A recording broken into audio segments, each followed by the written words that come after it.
예루살렘을 떠나지 말고 아버지께서 약속하신 것을 기다리라.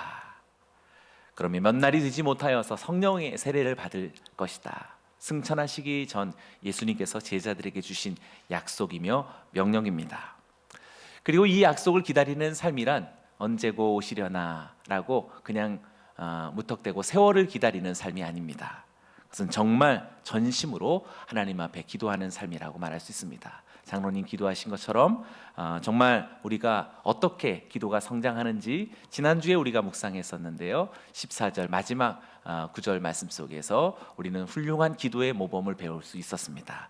14절을 제가 읽습니다. 여자들과 예수의 어머니 마리아와 예수의 아우들과 더불어 마음을 같이하여 오로지 기도에 힘쓰더라.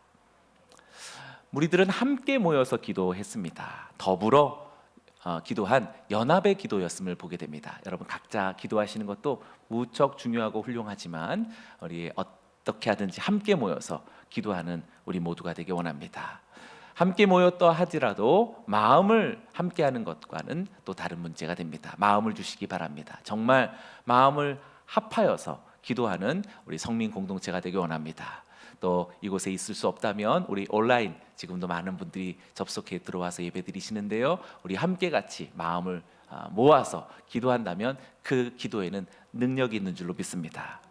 그리고 그 기도는 점점 더 힘을 얻어갑니다. 그래서 힘쓰게 됩니다. 여러분들도 아마 많은 경험하셨을 것입니다. 처음에는 기도가 그냥 밋밋했는데 어느덧 여러분들의 마음이 막 뜨거워져서 기도가 막 강해지고 빨라지고 간절해지고 그런 것을 경험하게 될 것입니다. 매일 경험하게 되길 축원합니다.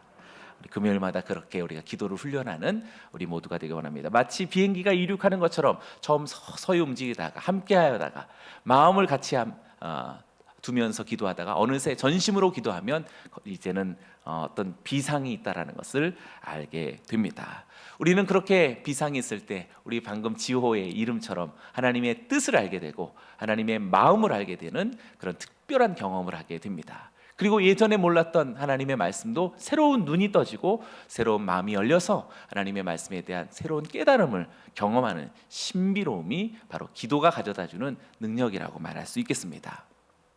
오늘 본문에서 베드로 역시 이렇게 기도하는 과정 속에서 하나님의 말씀에 대한 새로운 깨달음을 우리들에게 전해주고 있는 것입니다. 잘 생각해 보면 예수님이 40일 후에 승천하셨고 오실이라는 성령님은 오순절에 오시니 40일과 50일 사이에 있는 것이지요. 이들은 어떻게 보면 고작 열흘간의 기도였지만 그 때와 시를 알 수 없었던 이들에게는 언제든지 이 열흘 정도면 충분히 그 위인의 믿음이 어떠한지는 우리 입증될 수 있는 것이지요. 우리는 작심이 3일이라고 얘기를 해서 3일도 못 가는데 열흘 동안에 그 믿음의 위인이 어떠한지는 금방 알 수 있습니다. 사랑하는 여러분, 몇 날이 되지 못하여서 하나님의 능력을 주실 줄로 믿습니다. 그러니 이 2023년 절대 여러분들의 신년에 하나님 주시는 마음 잠깐 하루 이틀 조금 가져다가 그냥 또 그냥 밋밋하게 흩어버리지 마시고 오직 간절하게 주님을 기다리시고 하나님의 성령의 세례를 받으시는 저와 여러분이 되기를 축원합니다. 베드로가 역시 이렇게 열흘간의 어느 시점 속에서 이렇게 기도하다가 그가 하나님의 큰 감동으로서 새로운 깨달음을 전해주고 있는데요. 15절과 16절의 말씀이 바로 그것입니다. 같이 한번 읽어보겠습니다. 시작.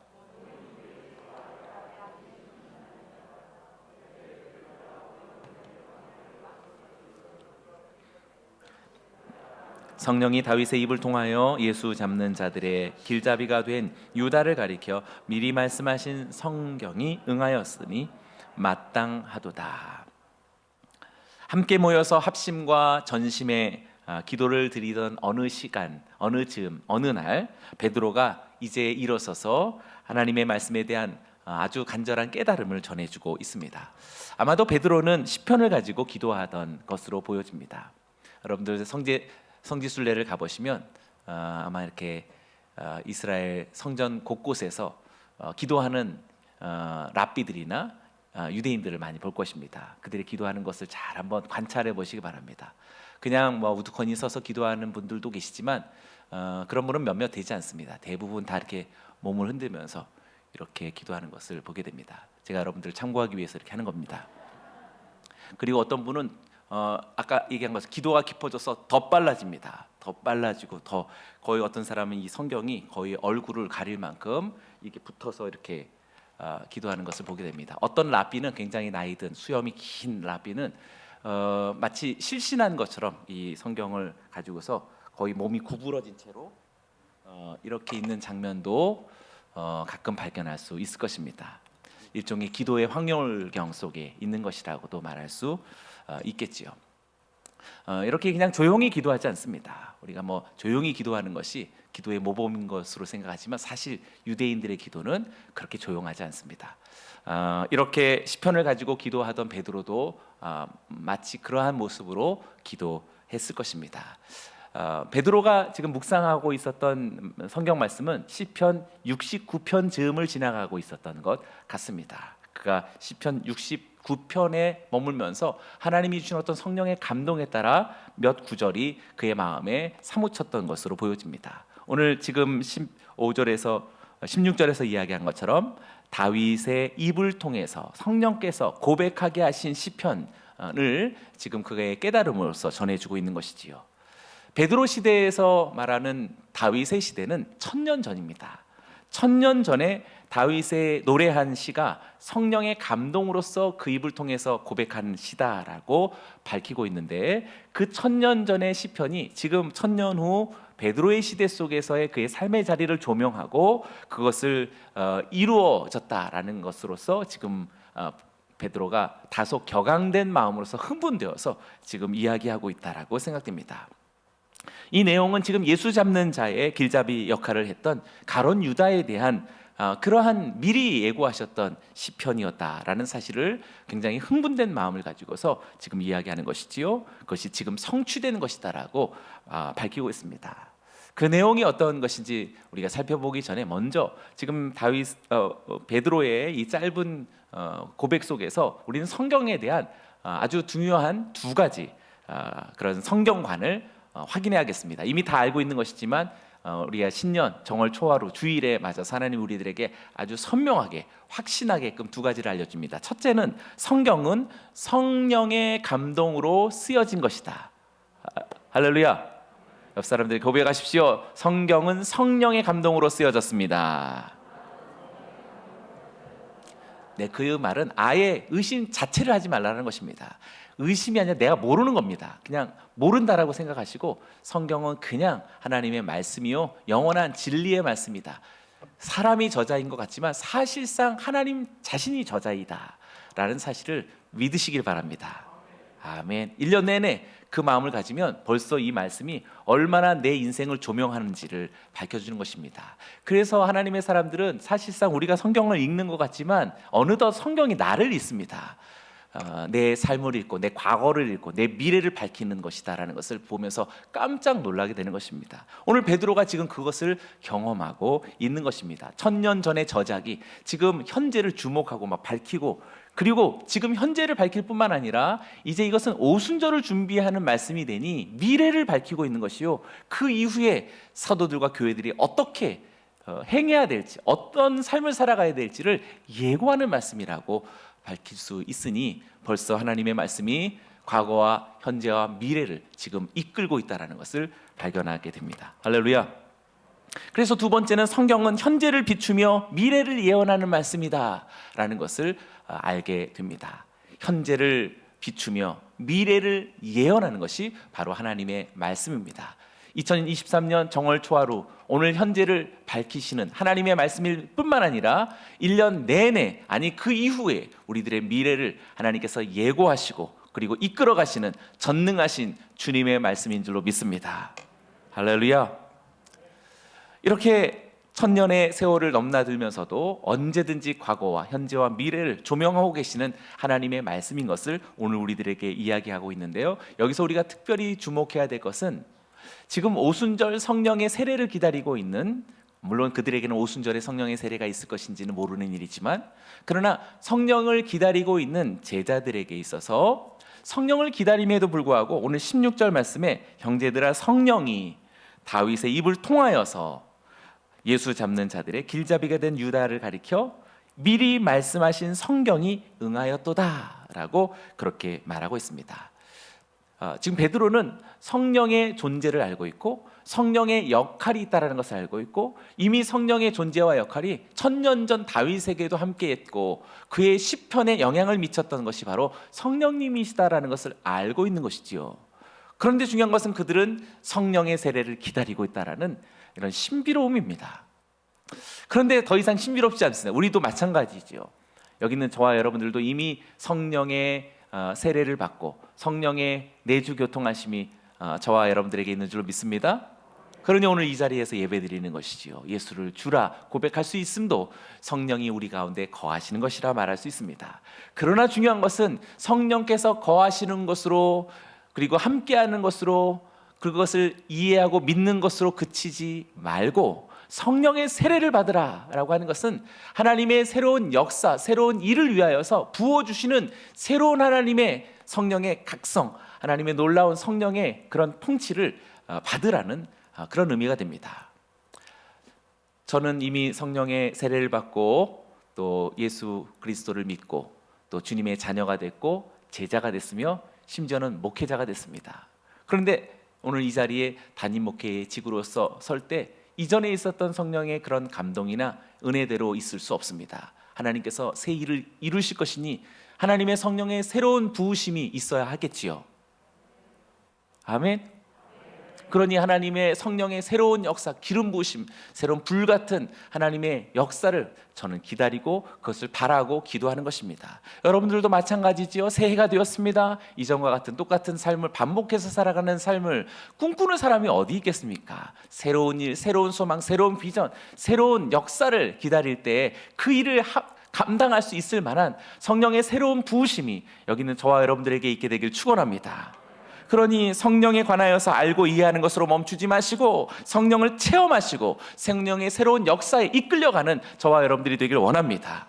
하나님의 말씀을 믿고 이해하는 것으로 멈추지 마시고 하나님의 말씀이 이제 여러분을 적극적으로 이끌어 가시는 이 놀라운 운동력에 여러분 자신을 맡기게 되기를 주의 이름으로 축원합니다. 이제 이러한 믿음을 가진 베드로 사도가 기도하는 가운데에서 새로운 하나님의 말씀의 발견을 우리들에게 전해주는 그 내용을 살펴보기 원합니다. 베드로는 지금 예수 잡는 자들의 길잡이가 되어지고 앞잡이가 되어졌던 유다에 관하여서 다윗의 시편 말씀을 묵상하고 기도하던 중에 새로운 성취가 있다라는 사실을 깨닫고 우리들에게 밝혀주고 있는 것입니다. 그렇다면 베드로는 지금 가롯 유다의 어떤 상황을 시편 69편 말씀의 성취로 보았던 것인가? 17절부터 이제 다윗을 감동하게 하셨던 그 성령님께서 이제는 베드로를 감동하셔서 그 다윗의 시편을 새로운 눈이 열리고 새로운 마음이 열리는 그러한 어떤 격정의 말씀으로 깨닫게 되었다라는 사실입니다. 어떤 말씀인지 우리 17절을 큰 소리로 한번 읽어보겠습니다. 시작.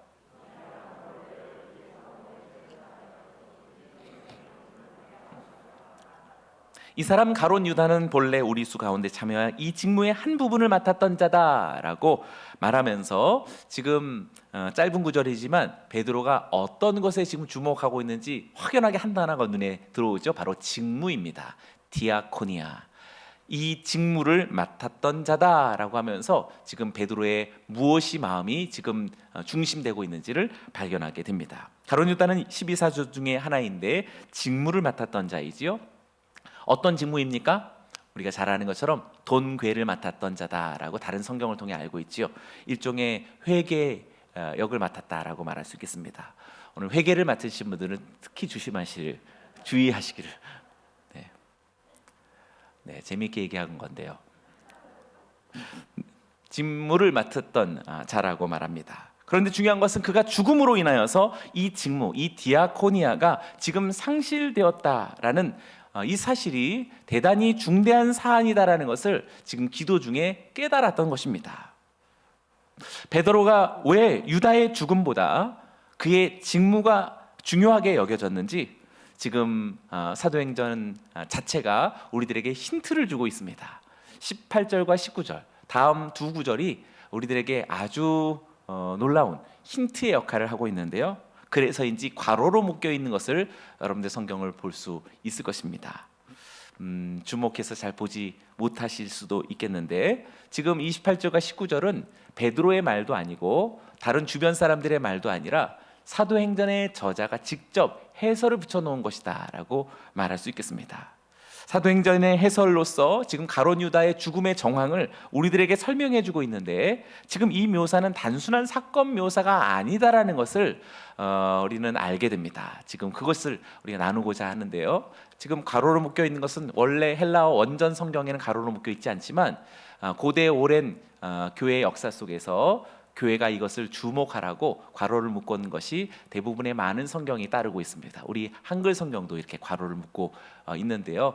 여러분들 이제 성경 읽으실 때마다 괄호가 나오면 항상 그냥 지나치지 마시고 여기에 왜 괄호가 있지라고 그렇게 고민해 보시고 목회자에게 물어보시고 또 여러 가지 주석도 한번 참고해 보시기 바랍니다. 오늘 이 18절과 19절이 지금 가룟 유다의 죽음이 단순한 어떤 죽음으로서만이 아니라 무엇인가 우리들에게 메시지를 주고 있다는 것을 깨닫게 됩니다. 그 마음으로 한번 18절 19절 괄호가 있는지를 한번 보시면서 같이 한번 읽어보겠습니다. 시작.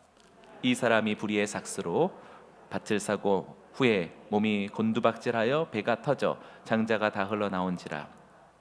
이 일이 예루살렘에 사는 모든 사람에게 알리어져 그들의 말로는 그 밭을 아겔다마라 하니 이는 피밭이라는 뜻이라. 사도행전의 지금 이 두 구절은 가룟 유다의 죽음의 정황을 밝히는데, 가룟 유다가 불의의 삭스로 밭을 샀는데 그 이후에 몸이 곤두박질하여서 배가 터졌고 창자가 다 쏟아져 나왔다. 굉장히 좀 자극적인 세밀한 묘사를 우리들에게 전해주고 있지요. 그리고 이 사건은 지금 당시에 예루살렘에 있는 모든 사람들에게 알려졌고, 그래서 그 밭을 가리켜서 아겔다마 또 피밭이라고 그렇게 불렀다라고 말하고 있습니다.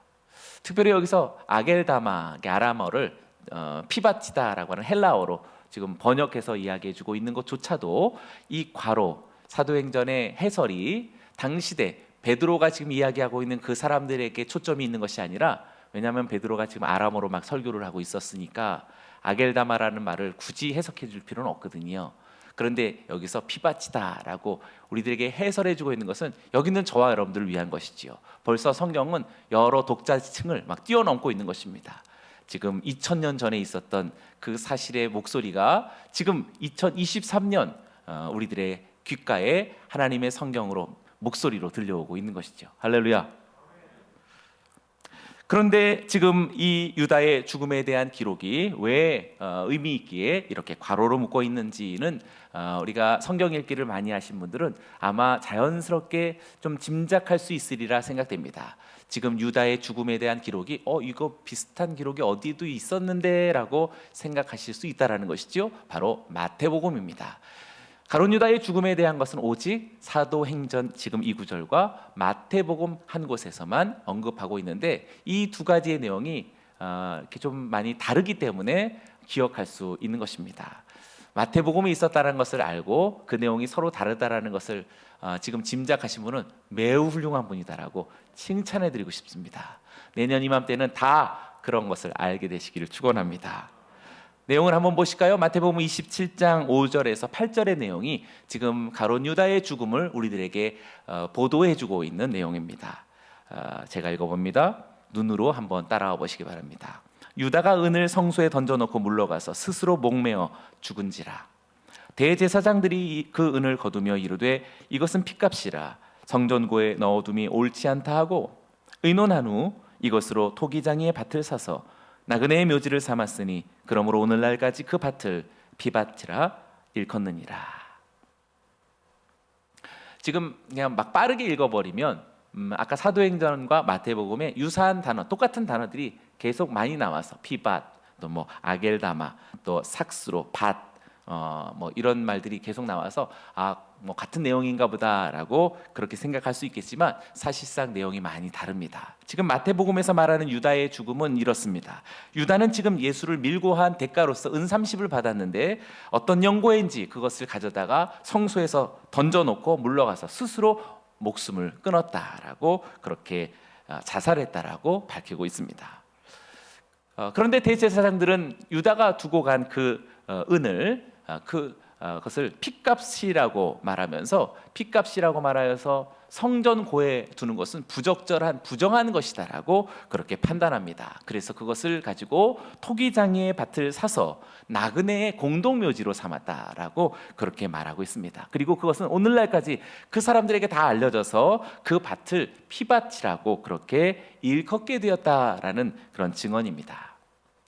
지금 제가 아까 사도행전을 설명하고 지금 마태복음에 설명했을 때 그 내용이 많이 다르다라는 것을 아마 눈치채셨을 것입니다. 크게 세 가지 아주 중요한 차이점이 있습니다. 따지기를 좋아하시는 분들은 벌써 이것은 두 개가 완전히 다른 것이다라고 말할 수 있을 만한 차이입니다. 첫째 차이, 우리 사도행전은 유다가 뭔가 어디선가 떨어져서 추락해서 배가 터져 죽었다라고 말하고 있습니다. 그런데 마태복음은 스스로 목을 메어 자살했다, 죽었다라고 밝히고 있습니다. 이 두 가지는 전혀 다른 거죠. 사도행전은 타살로 보여지고 또 마태복음은 자살입니다. 완전히 법적인 판단으로서는 다른 것이라고 말할 수 있지만 우리 성 어거스틴은 지금 이 구절을 정말 놀랍게 조화를 시켰습니다. 그리고 일단 아까 얘기한 것처럼 성경은 틀리지 않습니다. 내가 모를 뿐이죠. 아멘. 성령의 감동으로 되어져 있기 때문에 알기까지, 깨닫기까지 겸손히 하나님의 지혜를 구해야겠습니다. 어거스틴이 그랬습니다. 저도 어거스틴의 지혜를 빌으면서 굉장히 저도 감동했습니다. 어거스틴은 이렇게 말합니다. 유다는 자살 바위로 흰노의 골짜기 어느 곳 가파른 바위 언덕 위로 올라가서 나뭇가지에 목을 메었다. 후에 가지가 부러져 바위 위에 떨어져 배가 터지고 피가 쏟아졌다. 네, 아주 훌륭한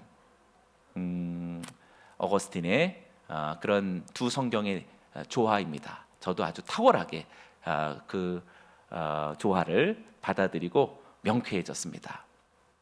그러니 두 가지는 틀린 것이 아니라 전혀 다른 상황에서의 설명과 묘사라고 말할 수 있겠죠. 두 번째 차이는 또 다른 차이가, 첫째, 사도행전은 유다가 불의의 삭스로 밭을 샀다라고 말했고 마태복음은 대제사장들이 토기장이의 밭을 산 것이다라고 말하고 있습니다. 이것도 역시 주체가 완전히 다르죠. 등기를 잘 이렇게 보시는 분, 등기 소유자가 누구냐, 그것을 따지는 분들은 지금 완전히 엄연한 차이가 있는 것입니다. 사도행전은 유다가 주체이고 마태복음은 대제사장이 주체입니다. 이것도 역시 문제가 되지 않습니다. 실제적으로 밭을 산 사람은 대제사장이지만 지불된 돈의 실질적인 소유주는 가론 유다였기 때문에 지금 마태와 사도행전이 틀린 표현이라고 말할 수는 없겠습니다. 아멘. 아멘. 세 번째 큰 차이점도 있습니다. 이것은 어떻게 보면 굉장히 중요한 차이점인데요.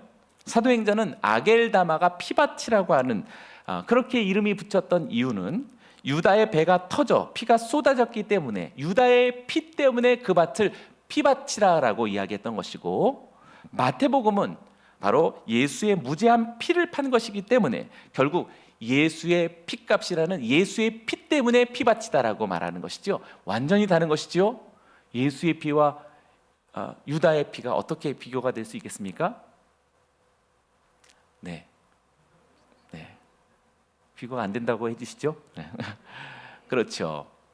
이렇게 전혀 다른 기원으로서의 피밭을 이야기하고 있습니다. 이것도 역시 피밭이다라고 하는 그런 다중적인 의미에서 사실 불일치하는 것이 아니라고 말할 수 있겠습니다. 유다는 예수님을 십자가에 팔아 넘기고 그의 피를 흘리게 하고 그것으로 얻은 돈으로서 산 밭이기에 그것은 예수님의 피값이기도 하다라는 사실입니다. 그래서 그 밭은 실질적인 소유주인 유다의 피가 흘러내린 피밭이다라고 예수님의 피값으로 산 것이다라고 함께 이어질 수 있다라는 사실입니다. 그러니 지금 세 개는 완전히 다른 표현이라고 말할 수 있지만 또한 사실 잘 보면 그것은 전혀 다르지 않은 동일한 것이다라고 말할 수 있겠습니다.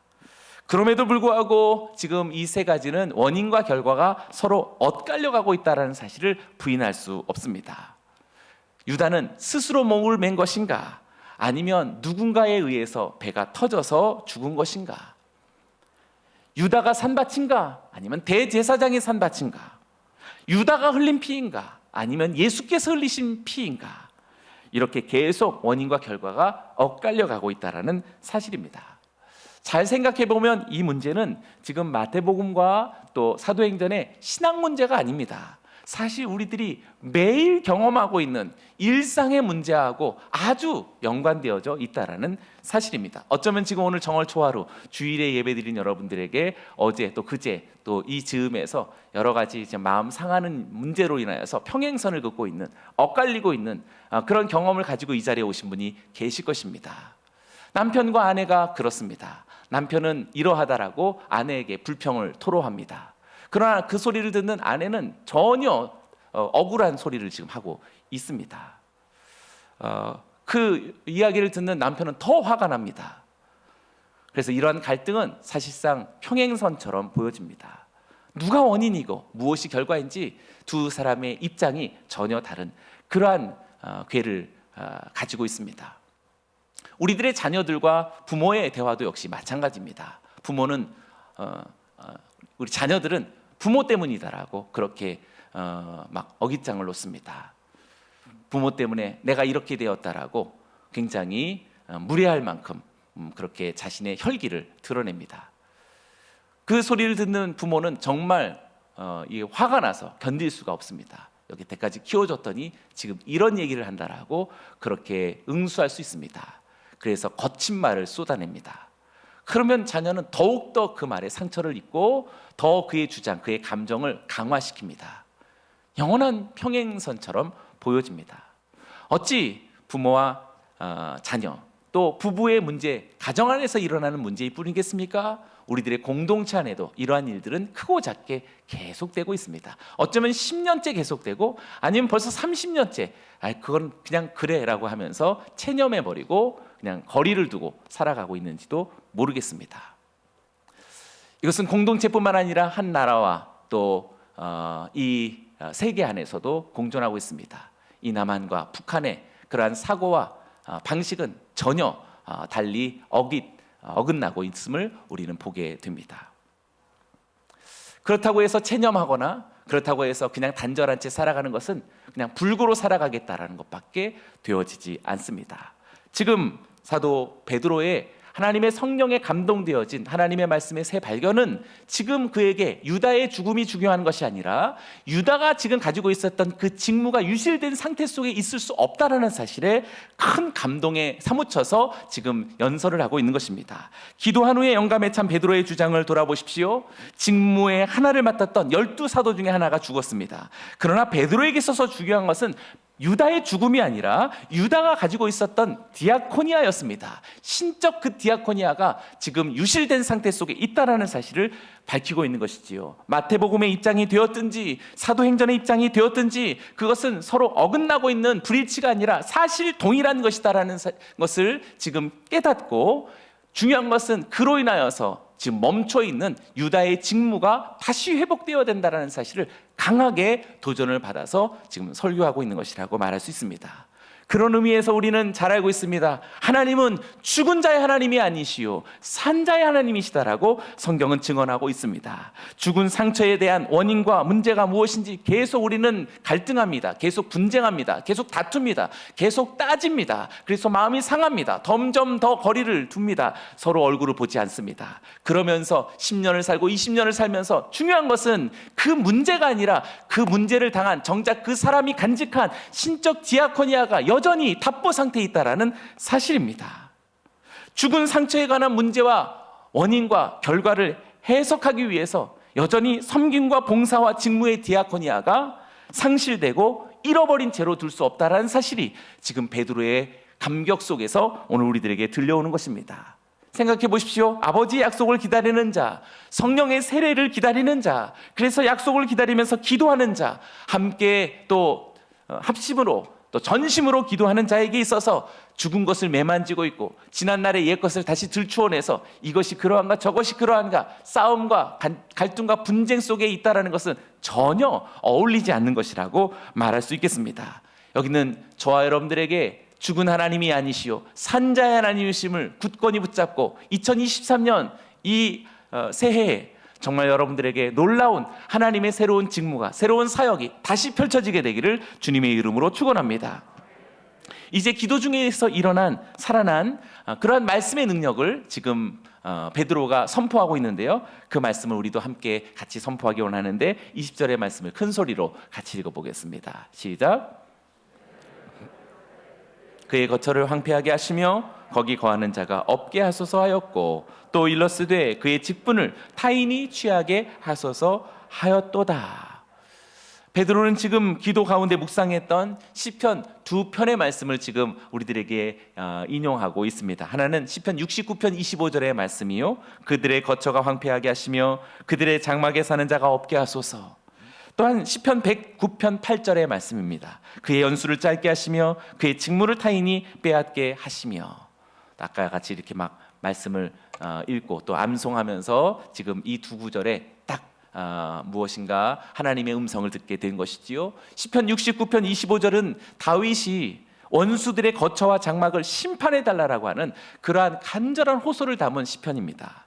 시편 109편 8절도 다윗의 시편인데 원수가 속히 죽음을 맞아서 그가 갖고 있는 그 직무를 빼앗게 해달라라고 하는 그런 간절한 호소의 기도가 됩니다.